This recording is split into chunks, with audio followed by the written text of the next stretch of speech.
Welcome to On the Middle East, Al Monitor's podcast on the big stories in the region. My name is Ambryn Zaman, and I am Al Monitor's chief correspondent reporting from London. Today, I'll be looking at Iran's role in the ongoing conflict in Gaza. Was Iran involved in Hamas's October 7th attack on Israel? What are its strategic calculations amid concerns that the war might expand beyond Israel? Iran and its Lebanese proxy Hezbollah have vowed to retaliate should Israel launch a ground offensive in the Gaza Strip. Are these empty threats aimed at deterrence, or can the conflict spiral out of control? With us here today to reflect on these questions is Hamidreza Azizi, a visiting fellow at the German Institute for International and Security Affairs in Berlin.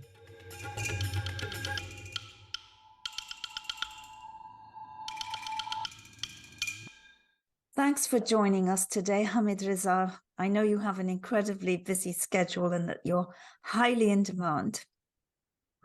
Thank you very much for having me. It's a pleasure to be back on this podcast. Always a pleasure working with Al Monitor, of course. Thank you, Hamidreza. So, my first question to you is going to be an extremely obvious one, and it's as follows. Was Iran in any way involved in the planning of the October 7th attack? Is Iran complicit in this attack by Hamas? Well, I think it's the million-dollar question everybody wants to find an answer for these days. And based on what we hear from American officials, Israeli officials, there's no evidence of Iran's direct involvement in that.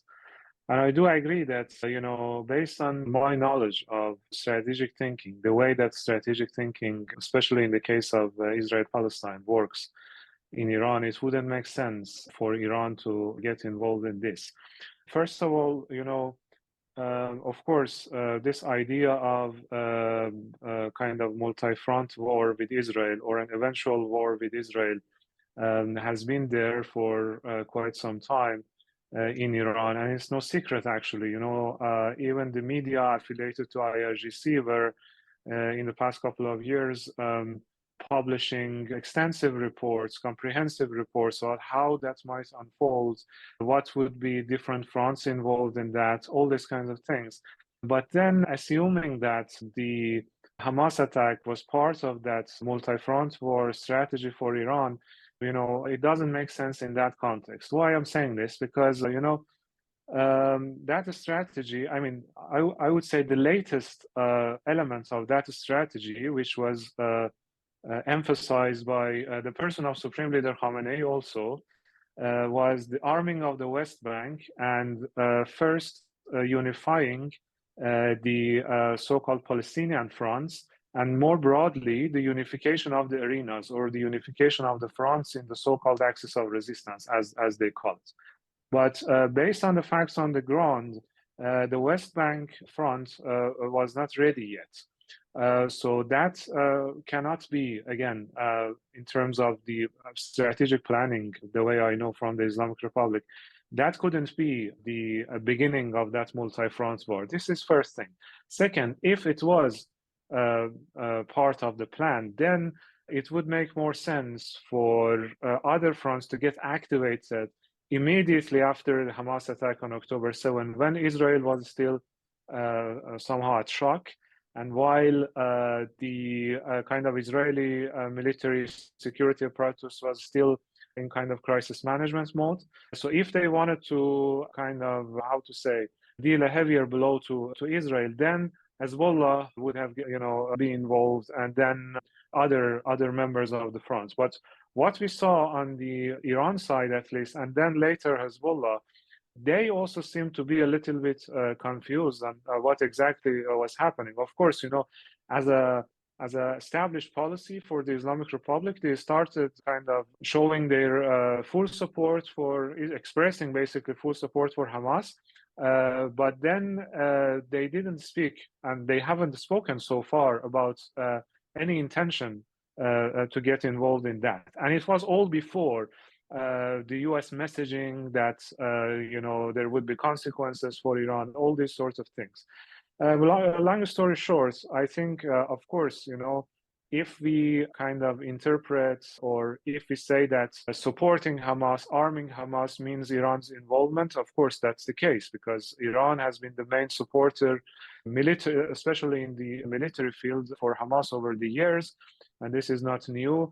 Hamas has been part of this so-called axis of resistance. And more recently, we are hearing that there's actually a joint operations room in that axis.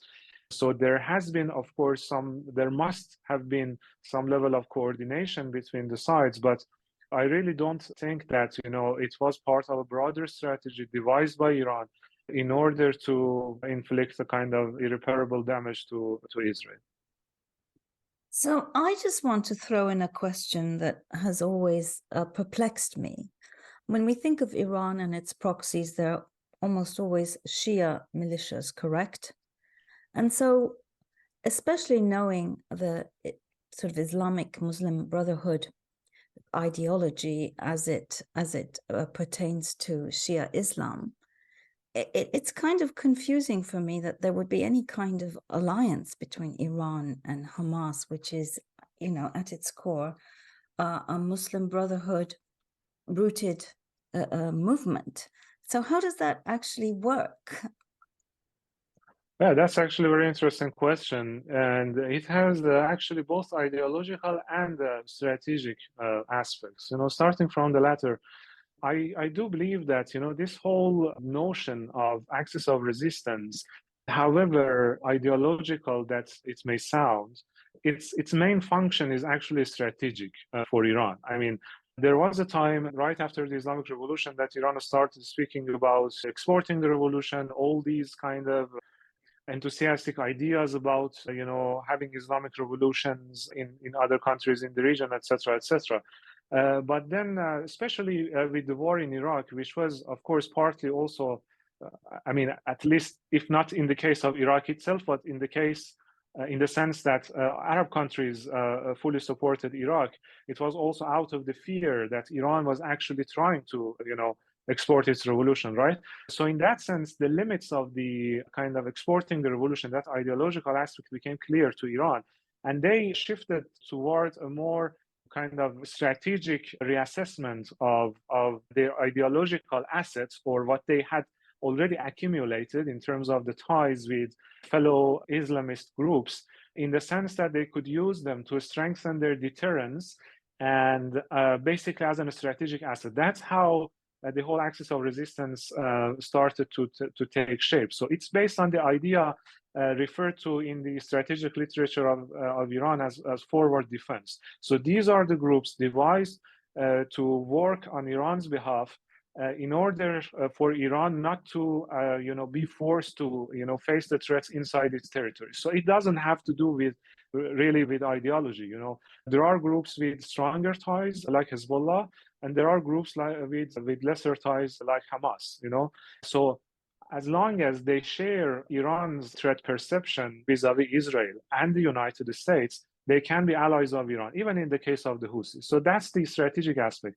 And the ideological aspect, actually, when it comes to Ayatollah Khamenei's view of Islamism, he's always been very positive regarding Muslim Brotherhood way of thinking. Of course, these ideas, these ideologies seem kind of not compatible, but when you go deep into this kind of clerical reading of the political Islam, and at the end of the day, those early literature of the Muslim Brotherhood contributed a lot to the writings of Ayatollah Khomeini and then Ayatollah Khamenei.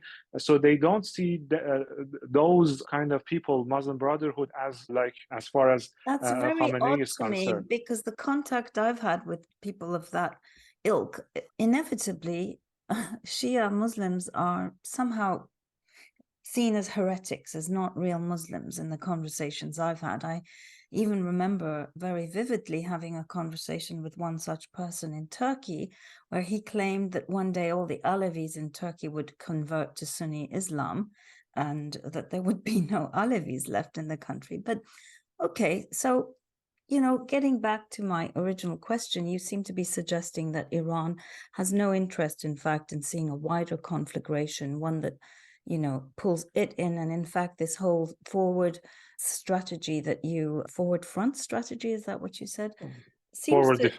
Forward defense seems to boil down basically to preventing Iran itself getting dragged into a war. And I guess that has a link to the very horrible war that Iran was involved in for 8 years that killed more than 500,000 Iranians. That was very traumatic, and I'm sure is still, still resonates in Iran, that trauma. So that being the case, how does Iran, in fact, prevent itself from getting involved in this war? What kind of tools does it have to sort of insulate itself from conflict? To answer that, we need to mention a little bit the pillars of Iran's military doctrine. Of course, we don't have such thing as a published doctrine, as a kind of document that you would see, for example, in the case of the United States or Russia, for example, etc. But there are references to that by the high-ranking officials, and there are publications elaborating it. So I mentioned forward defense. Forward defense itself, can be defined in the context of asymmetric deterrence. So asymmetric deterrence comes from the notion that Iran actually faces threats all over the region that have a kind of asymmetric nature, in the sense that it's either the United States or the allies of the United States, which much more advanced capabilities, for example, especially in terms of air power, in terms of especially, for example, in the 1990s, right after the end of the war with Iraq, in terms of the capabilities to hit Iran from afar, all these sorts of things. So Iran found itself in a situation that it couldn't kind of upgrade its air force. It couldn't get international cooperation for upgrading its military capabilities. So it started on cooperating with some countries like North Korea, like Russia to some extent, and also getting some things from black market, but more importantly, working on domestic technology and domestic production. And it concentrated on some specific elements in its military. One is missile, and the other one is sort of non-state allies in this so-called axis of resistance. And then more recently, they also worked on drones, for example. And the naval aspect of that has been also evolving over the past years. But what all these elements have in common is that they allow Iran to expand the geography of its response to the threats, in terms of missiles, so they don't have air force, but they have capable missiles that can, create heavy damage. And then, in this context, they started to link all these elements together. Missiles and drones have been transferred to the non-state groups throughout the region. We saw that. We are seeing that right now. Those groups, conducting missile attacks against U.S. bases, for example. Before that, the Houthis targeting Saudi Arabia. So this is a kind of multi-dimensional and layered kind of military strategy that, for the adversaries, it would be, they would require to go through all these layers to neutralize Iran's non-state allies, which are also acting on asymmetric ways, and then go back to Iran itself. So that's the way it works, basically. What you just described reminds me of a scene in that Harrison Ford movie, Raiders of the Lost Ark, where you have this, I think it was Japanese or Chinese guy doing all these elaborate karate judo moves, and Harrison Ford just pulls out his gun and shoots the guy. So I guess I would like to sort of look at it from a different aspect. If you're Iran and you want to insulate yourself from war, isn't your best option to somehow revive the nuclear deal? And knowing that the United States, at least the Biden administration, certainly was very focused on that for a while, perhaps this crisis offers an opportunity for just that, which, rationally speaking, is a very sort of obvious way in fact, for Iran to separate itself from Hamas at this time? Of course, the rhetoric, all of that, well, it's rhetoric.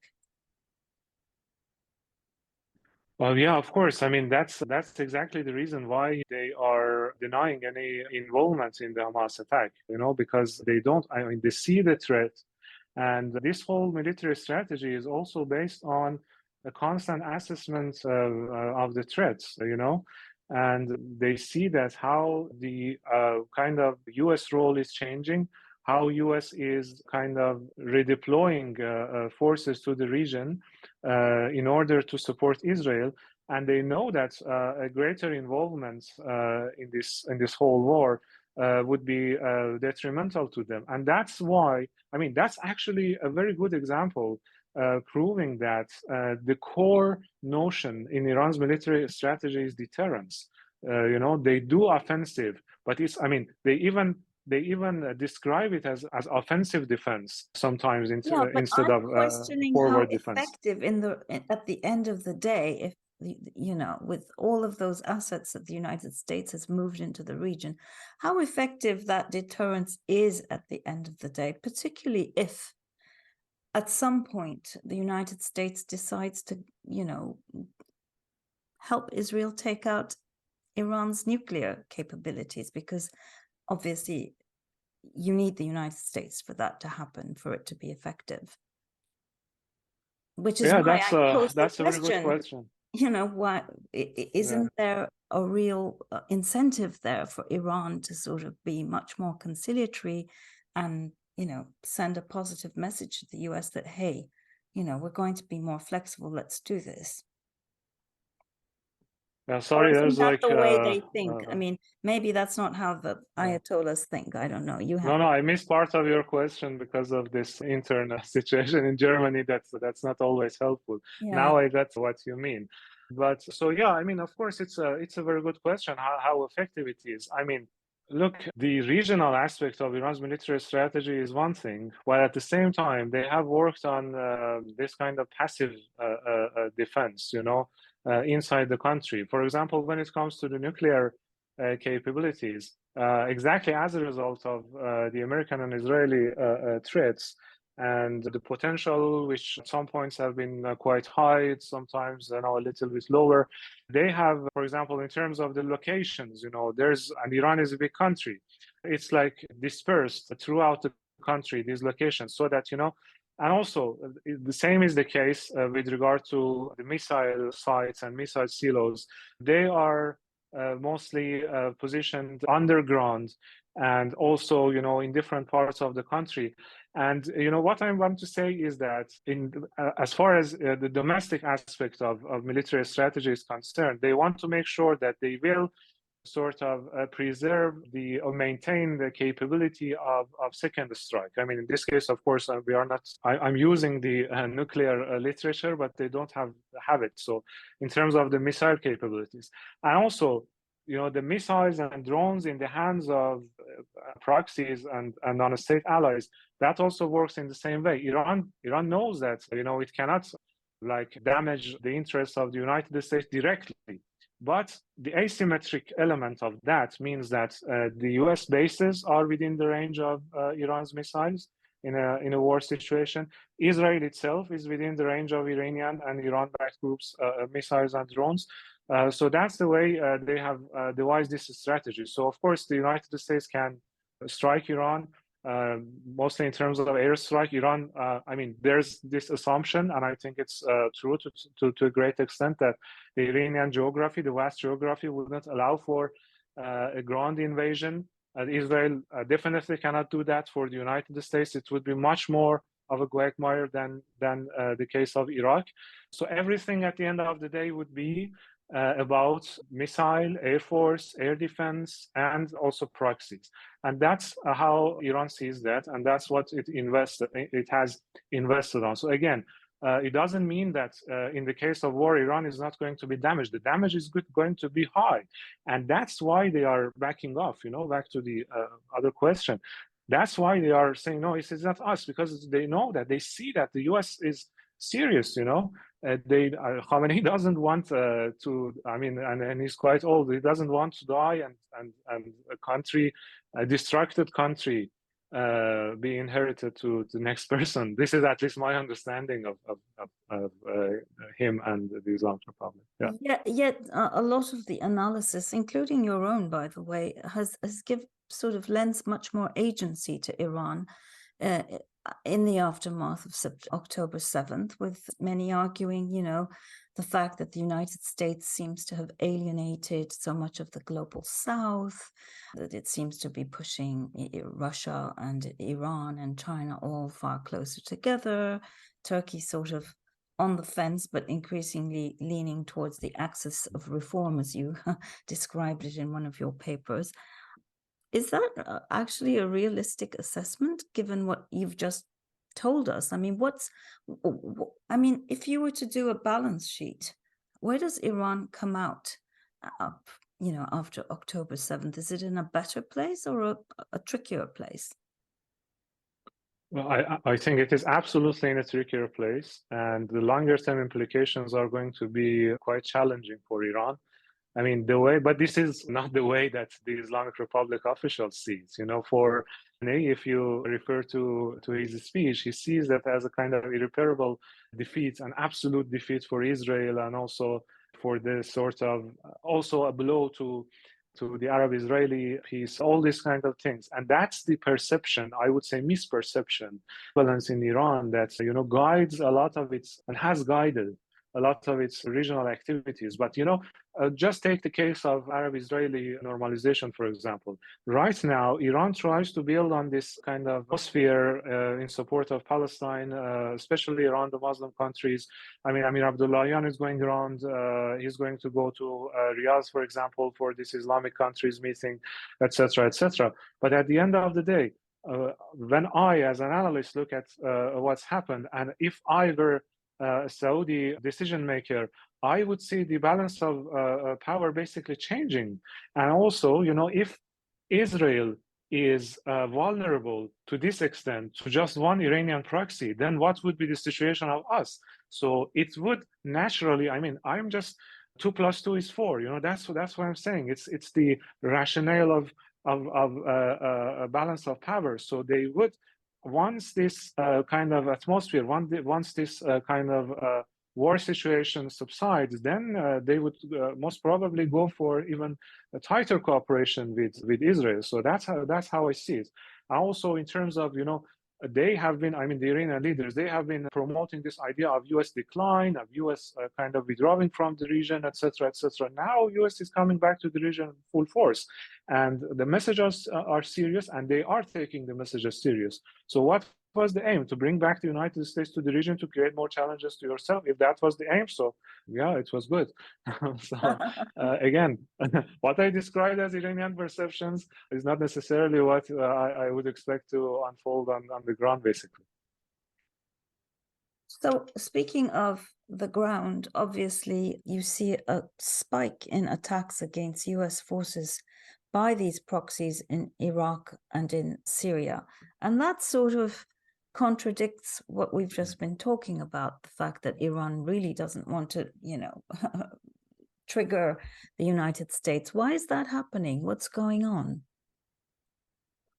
Can I just ask another question? Is Sure. there somehow in their minds some kind of balance where Hezbollah doesn't attack Israel, it's kept on a tight leash, but on the other hand, this is an opportunity maybe to press even harder on the US to get out of Syria and Iraq, and that's kind of seems like a reasonable strategy to pursue, and that one that the United States may be okay with almost. Is that what they're thinking? What's going on in their heads? Yeah, I cannot say exactly what's going on in their heads, but I can see the narrative coming from there, and also, to put it in context, I can share my ideas about that. Look, it brings us actually back to the issue of the U.S. coming full force in support of Israel. So there, I would say, I mean, again, I do believe that the Hamas attack was not part of a kind of coordinated multi-front war campaign against Israel. So that's one thing. But at the end of the day, the very notion that there might be a moment that Iran can go for a multi-front war with Israel was based on the idea that the United States is withdrawing from the region and it doesn't have the capacity, given the war in Ukraine, given the bigger rivalry with China, etc., to go back to the region as they perceive it, right? So that was the biggest miscalculation in this whole axis of resistance. And now they are facing the implications and the consequences of this miscalculation, and they want to manage it. And the way that they see it is that, okay, the United States is there, and it means two things. First, the damage that is going to be inflicted to Hamas can be even higher than we expected in the first few days, because if the United States is going to go there, if, for example, I mean, that's not going to happen as far as we know, but for example, if US forces are going to go on the ground, etc., the damage would be like very, very huge. So it's about Hamas, one of their allies. On the other hand, they know that their hands are tied. Hezbollah cannot really go for a bigger war. I mean, it can, but then the United States is going to get involved, and then it's not going to be to remain limited to Hezbollah and Iran. So what they are doing right now is to keep, I mean, all these attacks against the US forces. I mean, the strategy, the logic behind it, the strategic logic is exactly like what Hezbollah is doing in the northern front against Israel, you know, to keep them busy, to show that we are constantly prepared. If you escalate, we can escalate. So it's a message of readiness for escalation, but the final aim is to de-escalate in the sense that the United States is not going to get involved. And there are voices in Iran, actually, and this is interesting, warning that if Israel, if it feels quite pressured, then Israel can go for some provocation against Iran so that Iran would respond directly, and then the United States would come in full support, and then the whole kind of global public opinion thinking would also change, because now it's Israel against Palestinians as it is perceived. Then it would be Israel against Iran, and Iran, you know, as a historical adversary of Israel. Then it would change basically everything. So that's the way of thinking, as And I can all of see. this would be so much easier if the United States and Iran were actually speaking to each other directly, right? Yeah, of course. I mean, good old days of the JCPOA. And then, I mean, these all have to do with the maximum pressure, I think, because it's hugely intensified Iran's threat perception. And of course, you know, I'm not saying that it was all the fault of the United States. Miscalculations, I mean, it wasn't just one single miscalculation on Iran. You know, they were counting on this cold winter in Europe that would push them to conciliate with Russia. And then their alliance with Russia was based on this whole notion. They put themselves in a kind of direct confrontation with Europe. You know, all sorts of miscalculations have happened in these past 2 years. So, I mean, they go from having a good position to damaging that position by their miscalculation, and then going to damage control mode. This has been the mood, at least in the kind of US withdrawal from the JCPOA. So moves and counter moves, and then a crisis so and counter why measures. not, as I keep asking you, why not then sort of send a message to the US that, hey, I keep repeating the question and you're not answering it. Yeah. You don't think they're ready for that? That it's not being considered, or is it just unrealistic given the way things are currently? First of all, they really believe that they cannot trust the United States in terms of having any deal. Second, there are still, I mean, this whole thing happened. I mean, it's just a month since the war in Gaza, and still, as I said, in their perception, they are winning.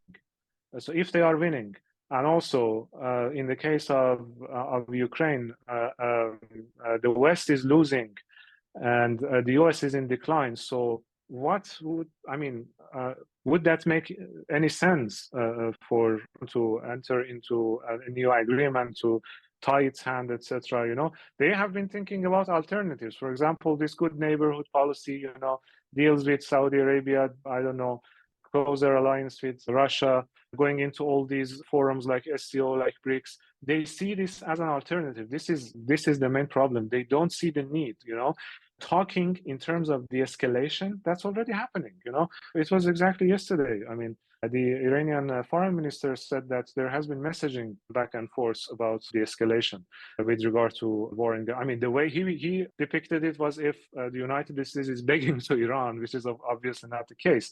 But he admitted that there are messages.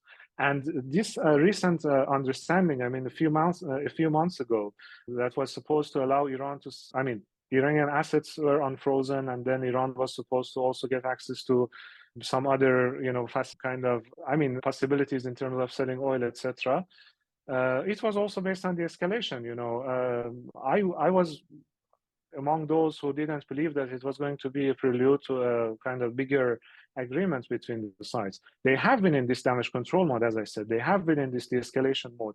But the problem is that the Iranian side really thinks that, first, as I said, it cannot trust, and second, it doesn't need a deal with the United States, which is another miscalculation to my understanding.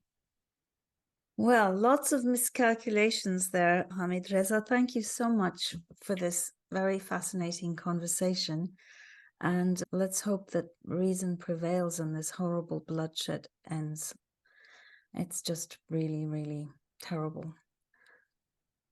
Thank you so much. Yeah, of course. I mean, the situation is very delicate and everything can really happen. So let's hope for the best. That's the only thing we can do, actually.